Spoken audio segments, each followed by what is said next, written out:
played at the United Center for some charity event. Oh yeah? United Town, maybe. I'm like, pass and give and go, give and go. Yeah, he's that's playing.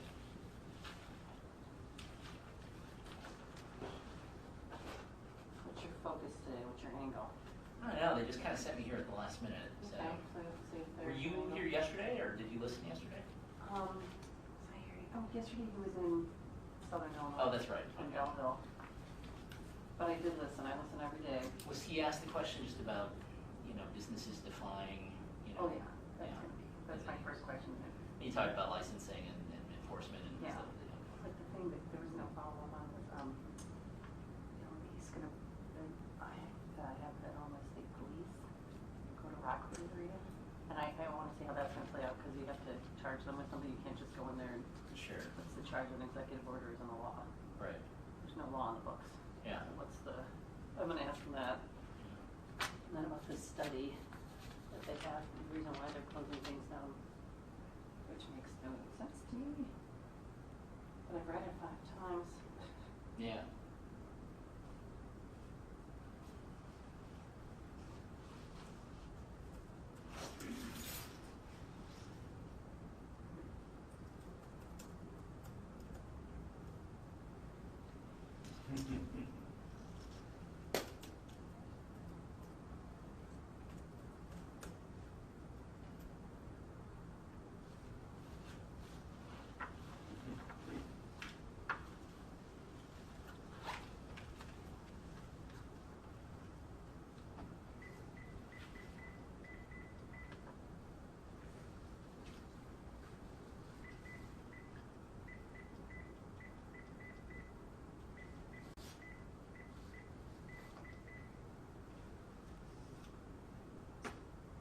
Amy, was that you with the beeps? No, that's me. Oh my God. Yeah. I was like, is something going on here? Yeah.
Is anyone in mic check?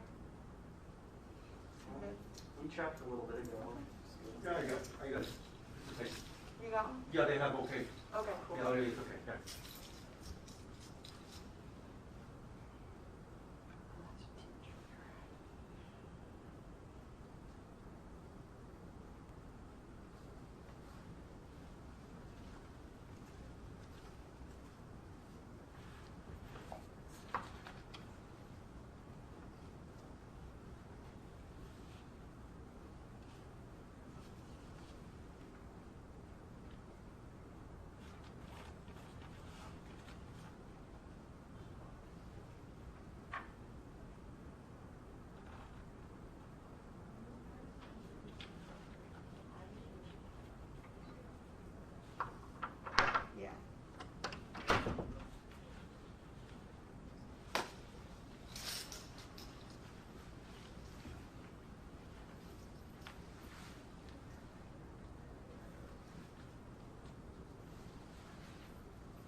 joke with reading classes.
Well, good afternoon, everyone, and welcome to the COVID-19 update briefing for Friday, October 23rd. Today marks our fifth conversation since we returned to daily briefings last Monday, and we've seen upward movement in our COVID-19 data for each of the last 5 days. Last Monday, our lowest positivity was Region 11, that's Chicago, at 6.2%. That was Monday. Today, Chicago is now tied with Region 2 in north central Illinois at 7.0%. That's a 0.8% increase in just 1 week. Chicago's infection rate is rising at a rapid rate, just like the rest of Illinois. Statewide, the number of patients hospitalized with COVID-19 has increased 17% over the last week alone. As of Monday, only one of our 11 regions have been moved into increased mitigations of our resurgence plan. Today, that number is up to 4 regions: northwestern Illinois, southern Illinois, and Will and Kankakee Counties, that's Region 7, DuPage and Kane Counties, that's Region 8. With Region 4, Metro East, crossing the 8% average threshold for the first time today, or at least since the last time they were in mitigation, and Region 9, Lake and McHenry counties up on the Wisconsin border, close behind with a 7.7% average as of this morning. Regions under tighter mitigations sometimes take more than a week to see the numbers start to level out or come down, but it happens quicker when people in a region make personal efforts to follow the basic mitigations immediately. What we do today, October 23rd, will determine how many cases we have and what our hospitals will look like on Halloween, just 8 days from now, and at Thanksgiving, just 34 days from now. Following public health recommendations, especially wearing a mask in public, will bring our numbers down, save our economy, and let more of our kids go to school, getting us as close to normal as we can be until we get through this. And here in Illinois, we continue to do everything we can to slow the spread of the virus and move us toward that normal. Every day of the last 8 months, we've gotten better at tracking and monitoring this disease through more and more testing, making sure that your individual efforts to protect yourself and your community are matched by our efforts in government. Ours is not one of those states that started to build up its testing infrastructure in March and then slowed down in July. Illinois now has surpassed a 70,000 tests per day average, which means that we test 3.5 times as much as the average state, and we're third in the nation in daily testing and number 1 in the Midwest. Each day we do more testing at our 26 state-run sites and 3 IDPH labs alone than most of the states in the United States do.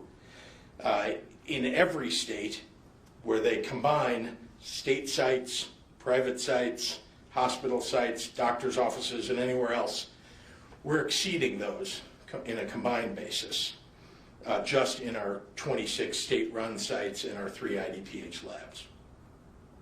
One of the key elements of our testing success is that we have built a mobile testing system that can be deployed anywhere in the state, with an emphasis in areas with documented outbreaks and increasing positivity rates, and where local public health departments indicate that there's a greater need.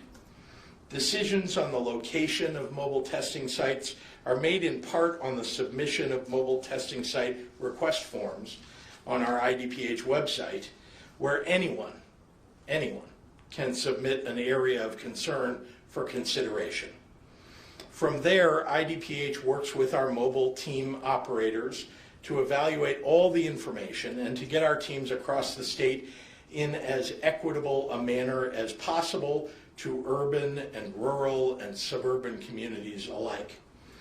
In the last 2 weeks alone, we've had mobile teams present in 47 counties throughout the state of Illinois.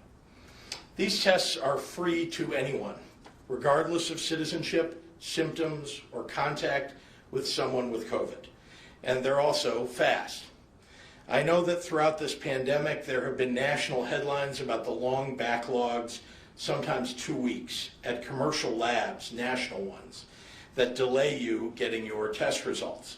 Well, that's not the case at our in-state, state-run, community-based testing sites and our mobile sites. The majority of people who go to these state-run sites see a turnaround time for their results in 2 to 3 days. And for many, it's even faster than that. This is key because the tests that we offer at our state sites are PCR tests, the most accurate kind of COVID-19 diagnostic test out there. You can find the closest one nearest to you at dph.illinois.gov/testing. Mobile testing has allowed us to evolve where and how often we need to offer testing in a certain area and increases the availability of free testing as needed. Next week, for example, we're piloting a month-long, semi-permanent, 7-day-a-week operation in Mount Vernon in Region 5, Southern Illinois. And we are currently identifying locations in Region 3. This is the work that it will take for us to get through this. And let me be clear, we will get through this. Our strong testing regimen is just one important tool in our toolbox, and we didn't have that toolbox prepared when this pandemic first hit. No one did. And there are others that we've deployed, which we will talk more about next week. Navigating new challenges with Illinois ingenuity and grit is who we are. For everyone, everywhere in our state, to calling on the Republican-led U.S. Senate to get federal support for our Illinois small businesses. We won't stop fighting for our state and for each other. We've got to be all in for Illinois. So now I'd like to turn it over to the Director of the Department of Public Health, Dr. Ngazi Ezike. Thank you, sir.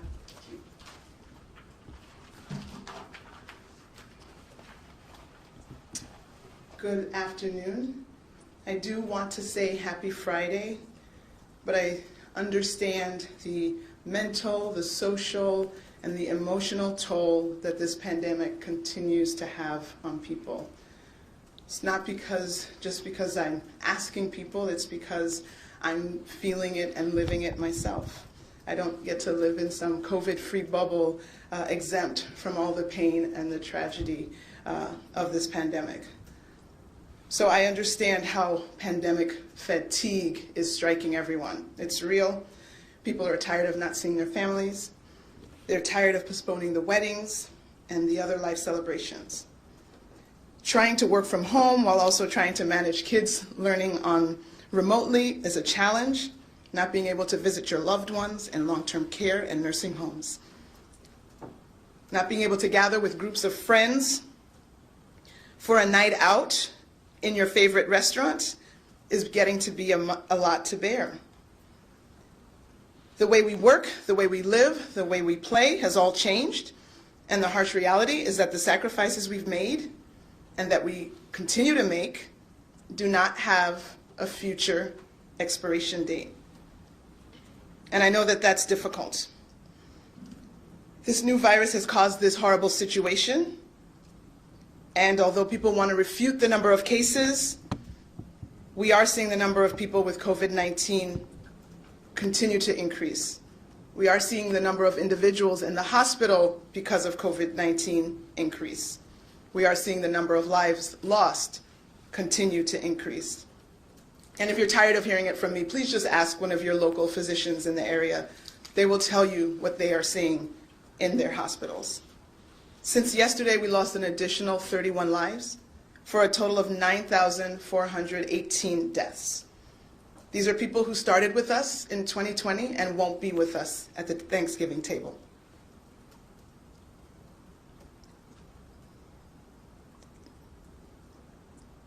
Today, we are reporting 3,874 new cases for a total of 33 confirmed cases since the start of this pandemic. Excuse me, please.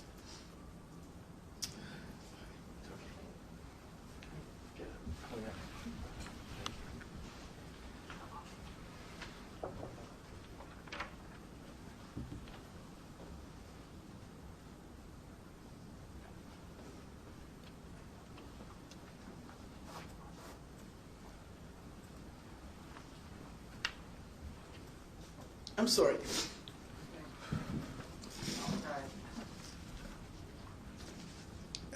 Okay.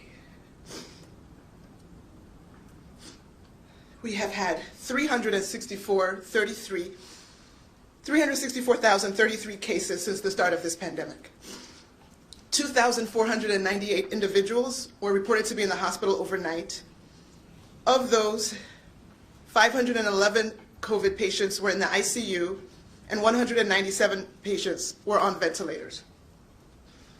In the last 24 hours, 82,256 lab tests were reported for a total of more than 7.1 million tests. My message to you is to stay strong. I've never run a marathon, but I have the utmost regard for those who've been able to train and plan and finish a marathon. But this is a difficult race when you can't actually see the end point, and I'm sorry that that's the message I have for you. Nevertheless, I'm asking you to fight the fatigue. Fight the urge to give up on social distancing. Fight for your kids to have safe, healthy opportunity to have in-person learning in school with teachers who were trained to teach them in the classroom. Fight to have safe, healthy environments at which we can work, so that businesses can remain open, so that our economies can start to thrive again. This does mean wearing your mask anytime you're around people. This means reconsidering that large gathering, that large social event. It means thinking about wearing masks in your own home when you're with other people from outside of your household. Think about connecting with friends and family virtually.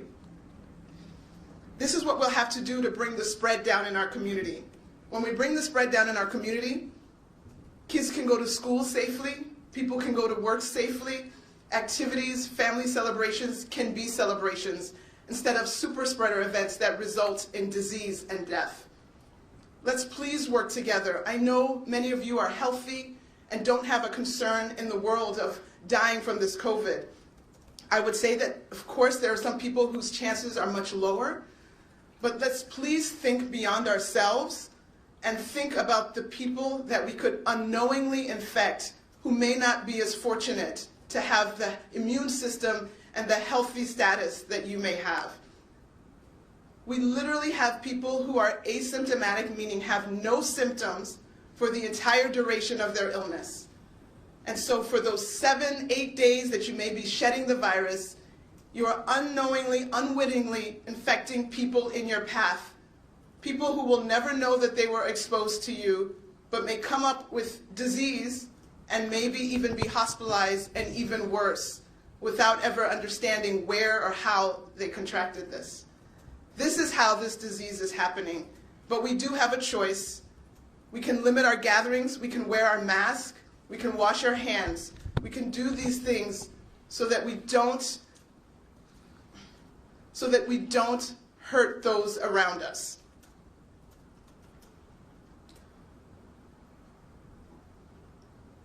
Buenas tardes a todos.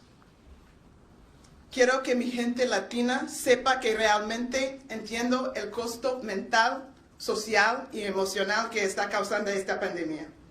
La fatiga pandémica es real. La gente está cansado de no ver familia en las bodas, las quinceañeras o otras celebraciones de la vida. Muchos de los trabajadores esenciales son latinos. Y los agradezco a todos por trabajar durante esta pandemia de mantener funcionando nuestro Estado. La forma en que trabajamos, vivimos y jugamos ha cambiado. Y la dura realidad es que los sacrificios que hemos hecho y estamos haciendo deberán continuar en el futuro. Es difícil decir eso. Con los días festivos acercándose, sé que todos queremos estar juntos, pero no pongas en riesgo a la abuelita y abuelito. Usa una máscara durante su visita. Eso ayudará a detener la propagación de este virus mortal.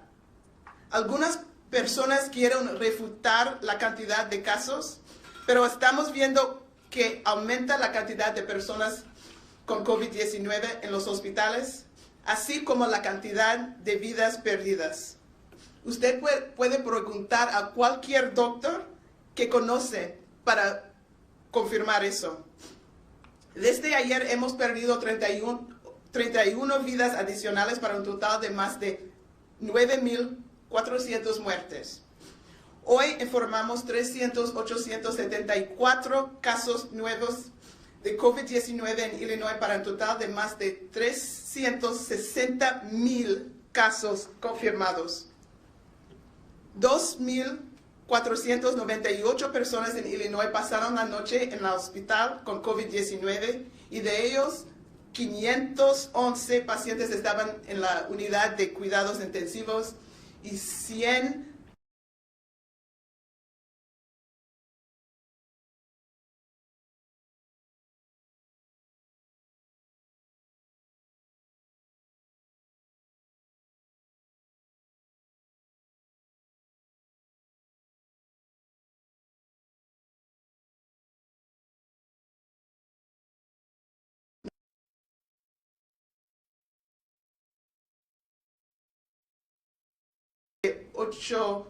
82,000 pruebas de laboratorio para un total de más de 7.1 millones de pruebas.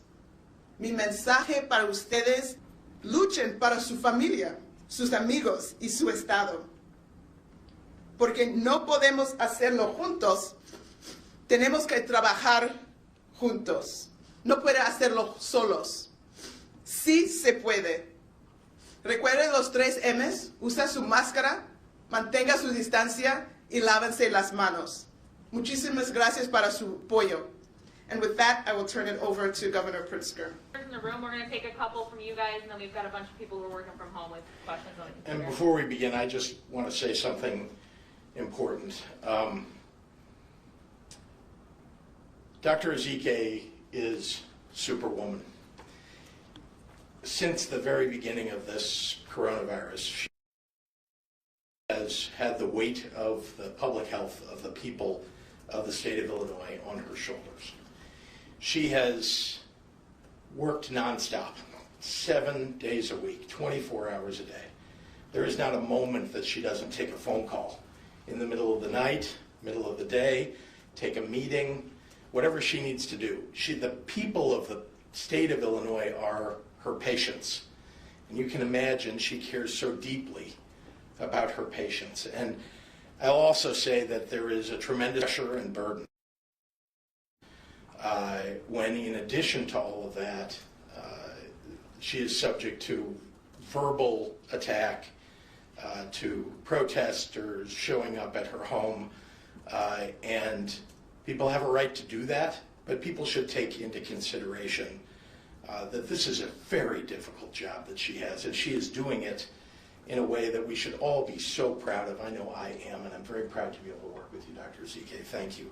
So with that, I'm happy to take any questions from members of the media. Yesterday you had mentioned that you're going to send Illinois State Police to Region 1 to make sure that there's restaurants open. And if so, are they going to be making arrests? No. And what would be the criminal charge if there is one? Because it's a health guideline, right, and an executive order? No, as you know, we had a regulation passed, an emergency regulation that allows the issuance of citations. It also begins with warnings. So after a couple of warnings and perhaps a dispersal order, there is the potential for the issuance of citations. They will also be checking up on locations that may or may not be following the rules and reporting back on places that have liquor licenses, that have gaming licenses, that are not following the rules, and those places will be subject potentially to having proceedings initiated against them to remove their gaming or their liquor licenses. And it's not just Region 1.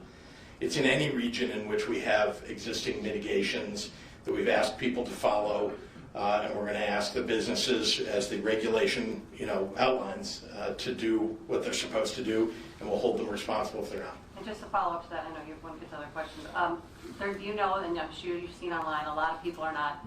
They said they're done. Their livelihoods. They're not going to put their employees' jobs on the line. They're not going to, ruin a family business that they've had for 80 years, and they're determined to stay open. What are you going to do? I mean, what? Well, I know you understand you don't want to ruin their livelihoods. I get that. Mm-hmm. And I know we want to slow the spread. I get that. But at what point in time, people are going to start fighting back? Yeah. And it's the way that they know how, and that's how they choose to do it. I understand, and I understand how difficult it is. I do. Many small businesses have their entire livelihoods at risk and the potential for the closure of their business permanently as a result of this virus. The difficulty, I think, is that some of the locations, and remember this is often focused on bars and restaurants because those are super spreading locations, that some of those locations, when they remain open, when they don't, are in fact helping to communicate this virus to many other people in their communities. This is an awful virus. One of the challenges of it is that it isn't visible to anybody and it doesn't occur to you right away. In other words, it's not that you'll show up at a bar or restaurant one day and the next day you're sick. That's not how it works. And so it's very difficult for people to understand and then to try to manage that with the financial pressures that they're going through. And we've tried to alleviate some of the burden of that with our business interruption grants, with PPP at the federal level. There's much more that's needed to keep people going financially through this pandemic. And we've been fighting to get those resources to small businesses in Illinois. and I'll continue that fight. For whatever reason that isn't happening, the federal officials, federal congressmen, senators, the president can't seem to get together to get that done. So what I can say is that unfortunately we still have to live by the rules here because we don't want people to get sick and die. And so I would ask people to try to live by the rules that we've set. Wear your mask. The truth is that if everybody will wear their masks, we can get our businesses back open again much quicker. We are. I mean, No, you are. I can see you're wearing a mask right now. Yeah, but I mean, out in the streets and at bars, at gyms, even people running, jogging alone, everyone seems to be wearing a mask, but it's not working. So what's... That's not true, Amy. Masks work. There are a lot of people not wearing their masks, and a lot of people who are having private events at their home, and they're not wearing masks in their home. There are a lot of people, as you know, the unfortunate thing about bars and restaurants, as opposed to other kinds of retail, for example, is that in order for you to enjoy being in a bar or restaurant, you have to take your mask off. And it is often the case that people will sit for an hour, 2 hours, maybe longer, without their mask on. It's a place where you're speaking louder than normal, usually because there's noise in the place. I mean, the natural things that people do in bars and restaurants, unfortunately, are exactly the natural way in which this virus transmits. Masks work. But I can tell you, because I have traveled this entire state, there are an awful lot of people not wearing masks. And right here in Chicago, that's true as well. But it's especially true in some other areas, and we're just asking people, please wear your mask. It is the most respectful thing you can do to help the businesses in your area stay open and help our schools get more kids in the classroom and make sure that our economy keeps going. Just wear a mask. We are getting through this because eventually there will be an effective treatment or a vaccine. We can see some of the development that happening. I think it will be early next year. I hope. I don't know. But we've got to be able to survive until then. We've got to keep everybody safe, and particularly people who are most vulnerable to the virus. Eric. Dr. Zige, if I may ask you to follow up on the governor's statements. I know every day of this pandemic has been difficult. We're in a particularly difficult phase right now with the resurgence of the virus, and there is COVID fatigue. As you pointed out, people are tired of hearing messages from public health officials. I mean, what is the most difficult part of this phase for you on this day? I mean, it's sad to see the numbers going up again. People have worked really hard to get us through the first phase, and as I heard from some healthcare executives yesterday, as we see the numbers go up in the hospital, people are bringing more beds, trying to prepare for the COVID units again, and these staff that went through all that pain to try to save as many people as they can are seeing history repeat itself. And so if you're talking about COVID fatigue from having to keep wearing a mask, think about the COVID fatigue for healthcare workers, respiratory therapists, who are going to have to go through this whole episode again of trying to fight for people's lives because we couldn't figure out how to control this virus by doing some of the simple measures that have been prescribed. I feel for those healthcare workers, the respiratory therapists, the nurses' assistants, all these people who work with the public on a regular basis. You cannot work from home as a bus driver, right? And so these people have to go to work every day as the disease is increasing throughout the state, and they're the ones that will be dying. And so putting our people through this again, it's unfortunate, and I'm desperate to find the message that will work. I'm looking for someone to tell me what the message is so that we can do what it takes to turn this around. The virus has caused this, and instead of pitting one group against another, we need to get that and fight against the virus, and we can do that. We have some tools to do that. We don't have a cure yet. We don't have a vaccine yet, but we have a mask, and we're asking people to use that, and I don't know what else we can say. Well, a lot of people, their hearts are with you right now. Can we talk about the school issue and how that's, our children, I know you've got high school kids, you have high school kids, a lot of us do. If there's a possibility that we could get our kids back, because even NPR, not a right-wing publication by any means, says that the risk of reopening schools has been exaggerated. then there's been a Schools are ton- making the local decisions on Yeah, that, so yeah. Governor, you can address that quickly, and we gotta get online. Okay, I will. Do you have to shut down? Let me just say, we've never, this is, as you know, as we came into the fall semester, we did not shut down schools. Indeed, what we did was provide guidance for local schools to make decisions for themselves, because schools are different from one place to another. Their student bodies are different. They've got a different level of risk. They need to make those decisions at the local level with good guidance from doctors, and that's what we've provided for But them. at some All point right, in so time, Dana you have to Revick step from in. WGN wants to know, according to the DuPage County Health Department, only 6% of outbreaks are linked to restaurants.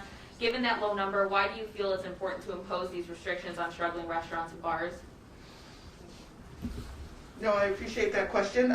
Let's understand an outbreak would be something if somebody works, like let's say in a manufacturing plant, and a lot of people work in close proximity, and then 50 people develop COVID in that setting. We would have that as a documented outbreak where this person knows that I was working next to this person contracted the virus.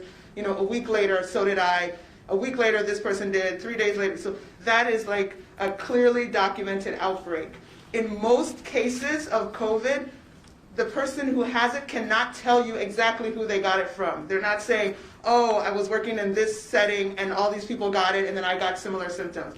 So in the absence of a documented outbreak, all those individuals that did contract the virus, the way that you look at where they may have gotten it from is to look at the time at which, the time frame from when you catch the virus to when you show symptoms or to when you're diagnosed. In those preceding 2 weeks, we ask the cases, where have you been? And all of those places that they list that they have been in the preceding 2 weeks are exposure sites. Any of those places could have been where they contracted the virus.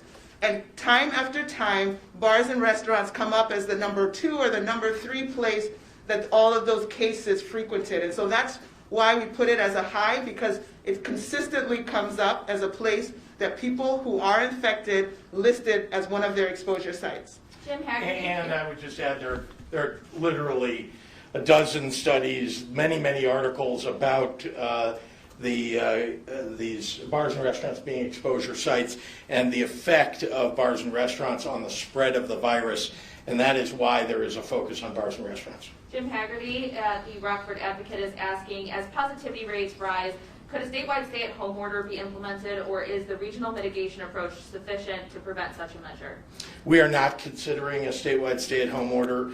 We are, as you know, we created the regions and the methodology for resurgence mitigations precisely so we could avoid statewide stay-at-home orders. We've learned an awful lot since March, and so we're looking to, stick to the plan that we have. Kelly Telephones will be open November Bauer 3rd. at Block Club asks, Dr. Deborah Burke said closing public spaces isn't enough to stop COVID in Chicago. Can we expect tighter restrictions, and what is the state considering to limit small gatherings that are fueling the spread?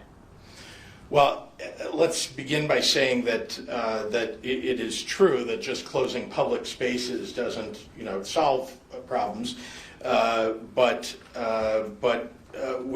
we're looking at everything that we think is a high level of risk and trying to address it with some mitigation if we think it's high level risk.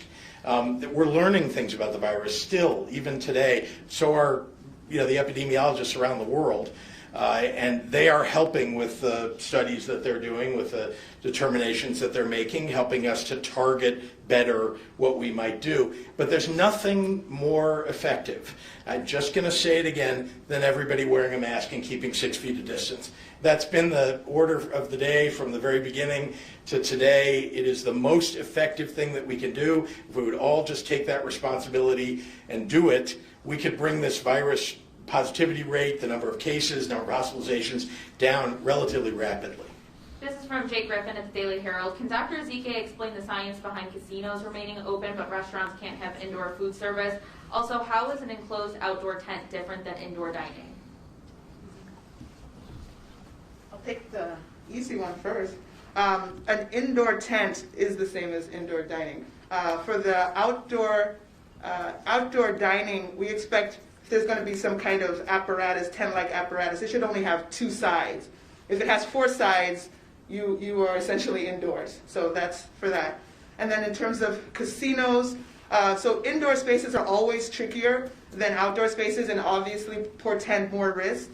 Casinos are large spaces, and so there's actually aggressive ventilation. They do keep that pumped with pretty fresh air because they're trying to keep people to have them be lively and awake and stay there and continue to spend. But in terms of the spacing, there have been very rigorous plans in terms of how to space, how to keep people away from each other, and those seem to have been followed. I will say that when we talk about exposure sites, I don't see casinos coming up as a place where people have been for cases who've been diagnosed with COVID. That doesn't seem to come up. So I would say that maybe the mitigation measures that are in place might be working, or maybe many people are not going there. But I think if we saw consistent information in terms of exposure sites and casinos coming up in Region 1, Region 2, Region 3, then we would have to absolutely reconsider that. Jim Leach will be our final question at WMAY. Are congregate care facility outbreaks skewing numbers in a region, and should they be taken out in determining metrics for mitigation? Well, remember that there are a lot of staff that work at congregate care facilities, long-term care facilities, nursing homes. They are coming in and out of the facility. As many of you know, much to all of our chagrin, we've had to limit the visitation of people to long-term care facilities by family members, by friends, and so on. It's limited now to just outdoor, visiting. And for a long time it was limited. Literally, we couldn't let anybody in and out because we didn't want it to spread. It spreads like wildfire sometimes in a facility. And but the people that are coming in and out are the staff. And we can do some number of things, testing being very important, to try to limit whether someone who comes in might have COVID-19. But as we know, there are asymptomatic people who don't test for it, who can come into a facility too. We're trying very hard to keep those folks safe. And actually, in long-term care facilities overall, Illinois has done a great job since the very height of this pandemic of bringing those numbers way down. We're in the bottom half in terms of the number of deaths that are occurring in our long-term care facilities because of the work that IDPH and our administration has done. All right, Governor thank you very Pritzker, much. can you just reassure Illinoisans that the polls will be open November 3rd? The polls will be open November 3rd. Thank you very much. I appreciate it. Thank you. Thank you, Dr. Nzike.